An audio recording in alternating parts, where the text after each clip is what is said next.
Hello guys. सो ये video है due सो statistics semester 5 के प्रीवियस ईयर क्वेश्चन पेपर की।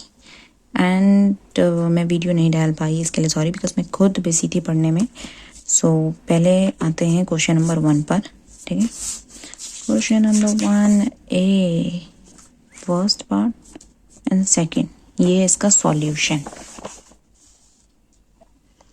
राइटिंग बहुत बुरी है, आई नो, बट क्योंकि मैं प्रैक्टिस कर रही थी और समझ रही थी, सो इसीलिए मैंने बहुत एडजस्ट करके लिख रखा है, बहुत ऐसा कंजस्टेड सा है। ठीक है, सो ये दोनों सॉल्यूशंस है। इसको समझने, इस वाले आंसर को समझने के लिए यहाँ पे मैंने ये लिख रखा है। तो ये रफ पार्ट है, समझने वाला पार्ट है, ताकि मैं समझ सकूँ ये आंसर क्यों है यहाँ। बाकी सॉल्यूशंस इतना सही है। ठीक है, ओके। सो फर्स्ट का बी पार्ट देख लिया। Now come to the solution. ये है इसका सॉल्यूशन सेकंड पार्ट का। आई नो, बहुत ऐसा गिच पिच लिख रखा है, देख रहे हो। Second part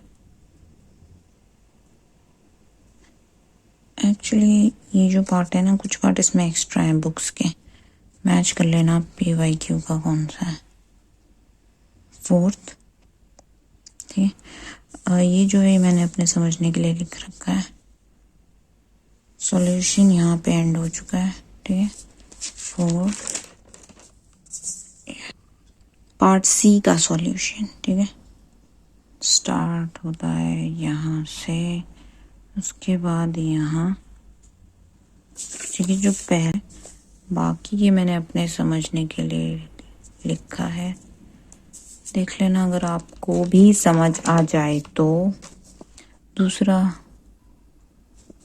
sorry, first part का आंसर यहाँ पे और ये सेकंड पार्ट का आंसर है सॉल्यूशन। ठीक है, second question part A. Okay, so ये तो मैंने अपने समझने के लिए लिख रखा है, अगर आपको भी समझ आ जाए तो देख लेना। इसमें मैंने बता रखा है ये क्वेश्चन में ज्योमेट्रिक डिस्ट्रीब्यूशन क्यों है एंड बाइनोमियल क्यों नहीं है, सॉरी बाइनोमियल क्यों नहीं है और पॉइसन क्यों नहीं है। अब आते हैं इसमें बर्नौली ट्रायल से। सॉल्यूशन जो है वो यहाँ से शुरू हो रहा है। ठीक है, फर्स्ट का आंसर करेक्ट, पूरा टोटल सॉल्यूशन। पार्ट बी का, ठीक है, पीछे थोड़ा सा इसका क्वेश्चन है, ये गंदी हैंड राइटिंग में, क्योंकि ये मैंने रफली सॉल्व करा था। ठीक है, ये पूरा सॉल्यूशन है, पास से दिखा देते हैं, शायद कुछ समझ आ जाए।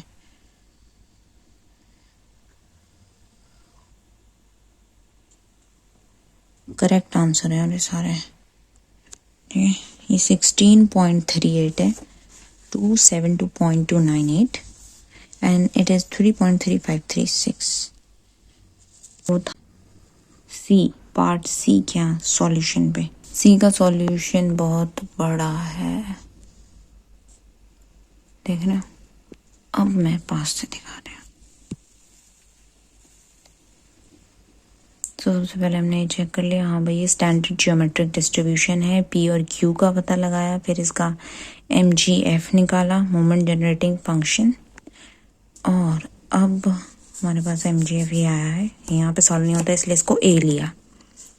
ठीक है, इसका समेशन ये आएगा, देन हमने MGF में E की वैल्यू पुट कर दी, MGF ये आया। अब हमें पता है हम MGF से एक्सपेक्टेड वैल्यू निकाल सकते हैं। हमें पता है moment generating function at origin is equal to EX की पावर R।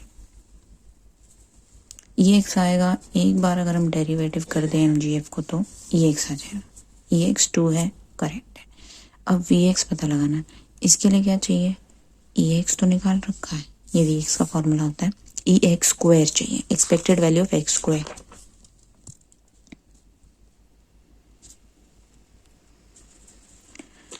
सो EX स्क्वायर निकालेंगे, यानी डबल डेरिवेटिव ऑफ MGF लेंगे। डेरिवेट करने पे इतना लंबा चौड़ा ये आया डेरिवेट करने पे, t = 0 पुट करेंगे, सॉल्व करने पे 6 आया। और अभी भी नहीं, अब इन सबकी वैल्यूज पुट करो vx में, ठीक है, vx2 आया। सो ये थे करेक्ट आंसर। और अभी के लिए बस इतना ही। और बाकी थर्ड के जो क्वेश्चंस हैं इसका बहुत लंबा सॉल्यूशन होगा। बी और सी जो है बुक में ही दे रखी हैं डेरिवेशंस। आपको नॉर्मल डिस्ट्रीब्यूशन की जितने भी डिस्ट्रीब्यूशंस हैं उनकी डेरिवेशंस पढ़ लेना, उनमें दे रखा है कैसे डेराइव करना है MGF यानी मोमेंट जनरेटिंग फंक्शन, मीन और वेरिएंस उनका। तो ये दोनों तो बुक में ही इनके सॉल्यूशन। इसका बहुत लंबा है, इसका नेक्स्ट वीडियो में, तो हम बाकी आगे का नेक्स्ट वीडियो में करेंगे। Thanks for watching. वीडियो में कुछ भी अगर आपको लग रहा है तो कमेंट कीजिए, like share and subscribe. Thank you.